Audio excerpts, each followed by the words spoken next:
I have been asked whether, in the years to come, it will be possible to kill 40 million American people by the use of atomic bombs in a single night.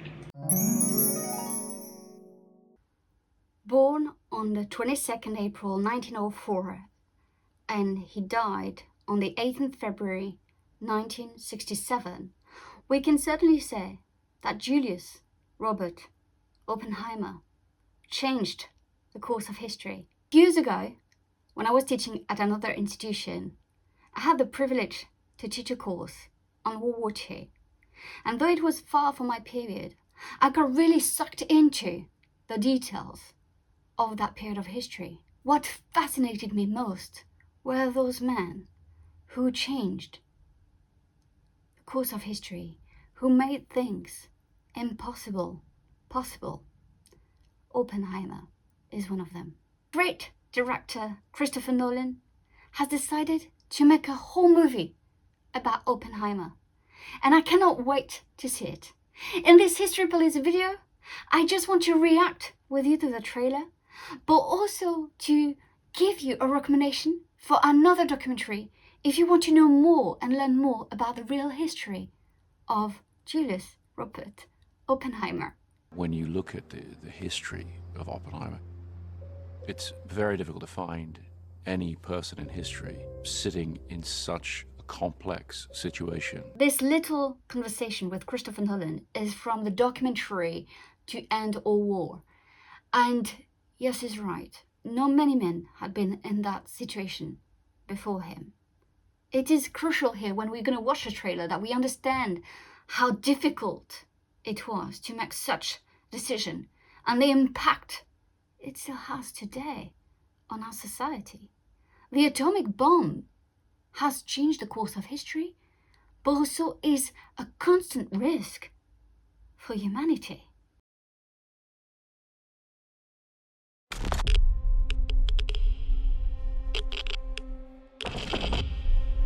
This is a national emergency. Detonator charged.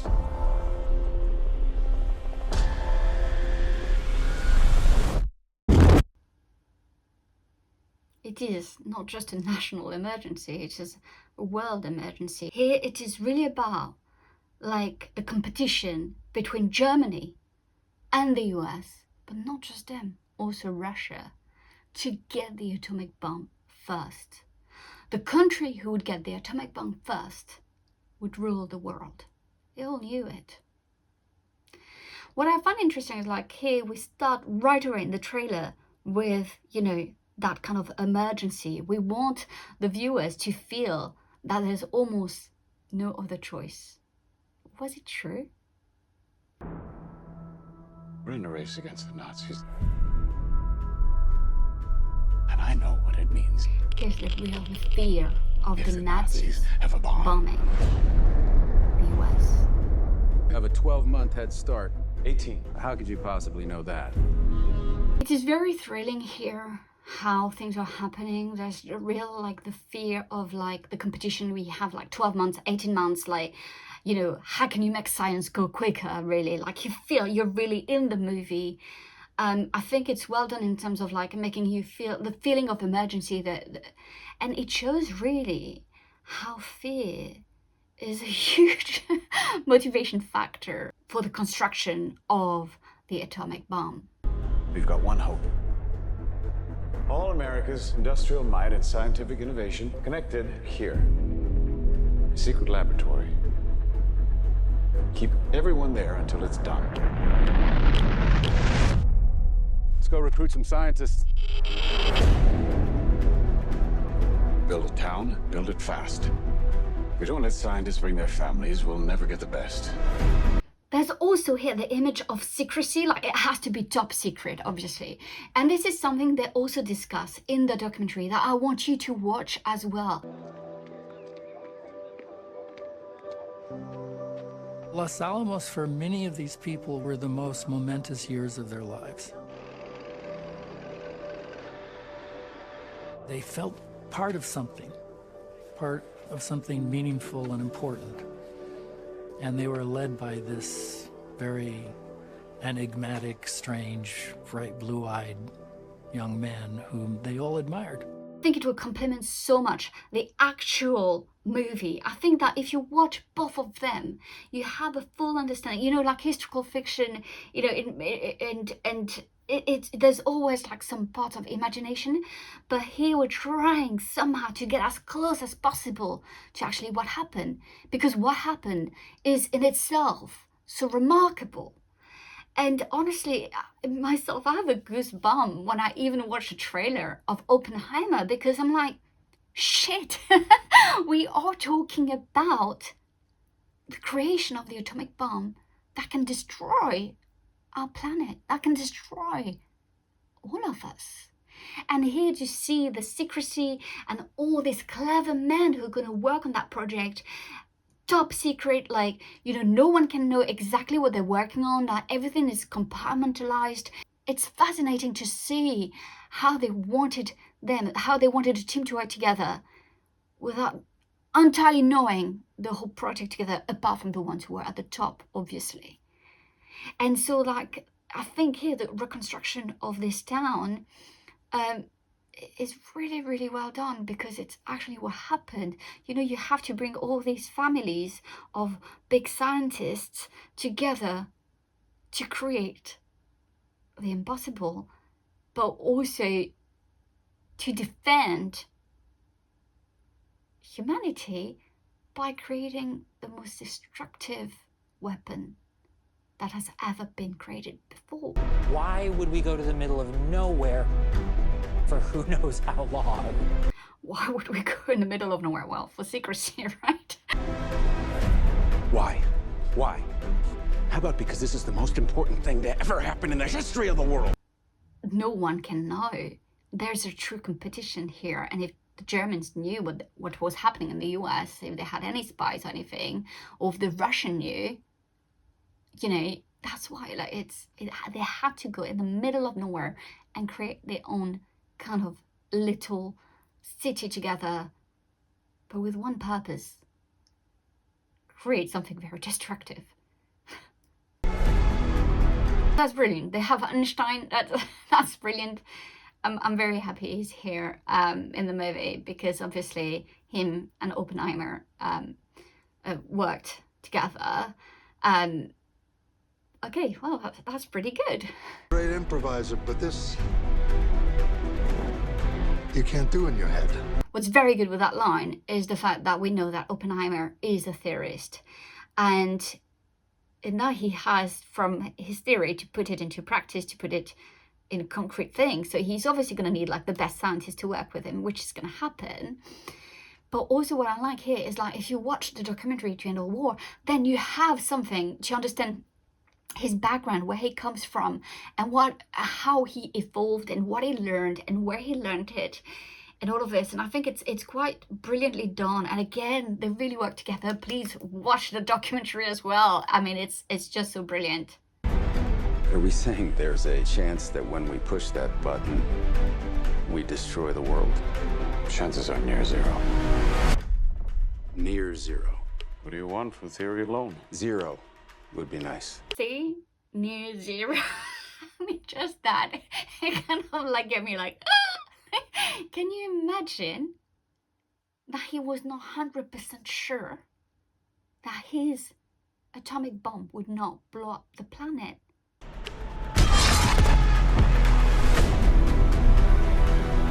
This is a matter of life and death.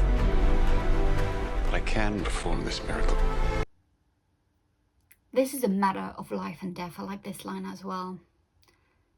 It so is, and it shows you, like, you know, that they're going for death here. Like, the atomic bomb is to kill. But you can see that they think that it can also be used as a weapon of peace. Like, once you've used it, it shows so much power, so much strength that your enemies will just, you know, yield and surrender. It's what happened with Japan, really. But what cost? It almost feels like it's a matter of life and death. Life cannot happen without death. I know I'm getting a bit philosophical here, but like, I just want us to remember the implications of all of it. I think it's quite important. World War II would be over. Our boys would come home. That's happening, isn't it? That is the goal. World War II would be over, the boys would come home, would save millions of lives by killing thousands. And that really shows you, like, the drive here. But it's not just that, they also know that if the Germans get it first, it will be to destroy and to kill millions. Well, remember this day.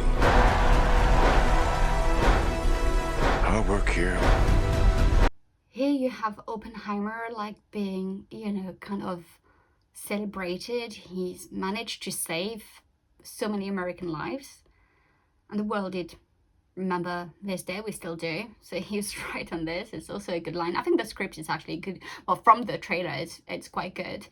But, you know, again, if you watch the documentary, you realize how difficult it was for Oppenheimer after, like, the guilt, the responsibility for creating something so deadly.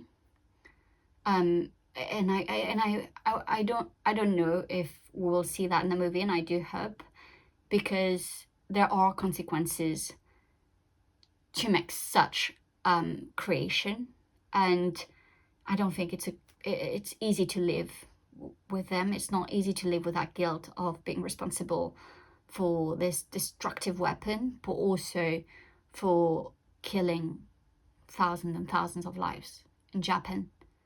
Yes, to end the war, obviously, but it's quite, yeah, it's quite moving. And in the documentary, there's a scene that I really like that shows Oppenheimer's guilt. We knew the world would not be the same. Few people laughed. Few people cried. Most people were silent.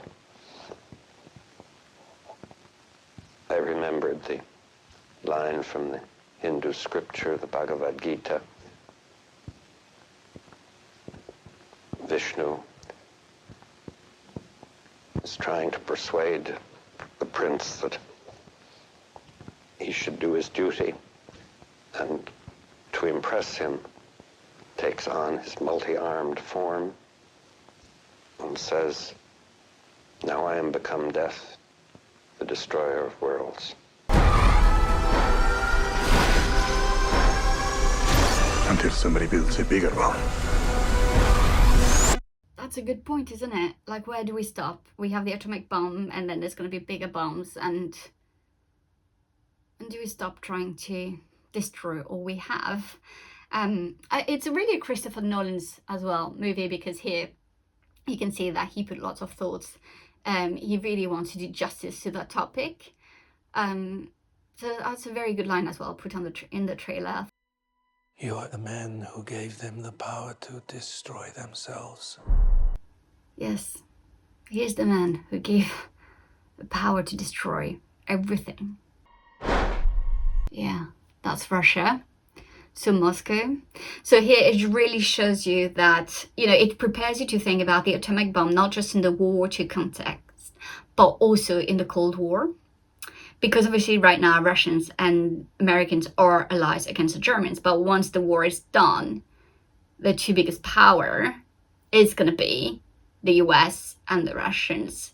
And I think it's 1949 when the Russians create their own bomb and they try it. And here we have the two powers, and that's when the Cold War starts. And so it's to remind us that it's just the beginning of, in many ways, escalation. You know, you create a very deadly weapon, and then someone's going to try to create a deadlier one. And again, it's all about my question about humanity and what we're left with, really. 8,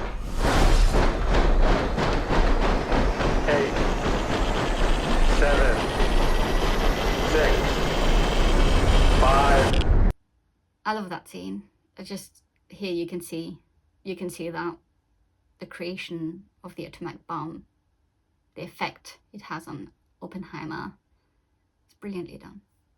In all, I think it's going to be an epic movie. I'm a huge fan of Christopher Nolan's movies, It's a historical movie, but it's so close to our times that I feel like it makes me more realize how important it is that we learn about history, that we learn about what was driving people at the time, that we try to understand, but that we also understand the consequences for our society today. So I think it's really well done. I have to say that Cillian Murphy is the right actor for this part. I mean, not just the physical resemblance, but you know, the way you see him acting during that trailer, and when you compare it to the footage that we have of the real Julius Robert Oppenheimer, or just Robert, like, you can see that he's really learned about the man and his mannerism and the way he moves. And I think that's also makes the movie even more relatable, even more true to the character, and that is absolutely great. I mean, there's the type of historical accuracy that sometimes we want, like when the actor really try to understand the character he has to portray, even if it's especially if it's a historical character. So I think it's just brilliantly done. I cannot wait to watch this movie in theatre. Let me know in the comments what you think, and if you're gonna watch that movie, please check again the documentary I'm talking about. I'm gonna put a link in the description box for you to have a look at. Thank you so much for watching, and this is just an extra video. We'll go back to the Tudors and the early modern period very soon. But as I said, my channel is very broad as well. I have lots of interest, not just in my period of history, but other parts of history. And I'm lucky enough that I have been teaching other periods of history. Thank you so much for watching, and I'll see you next time. Bye!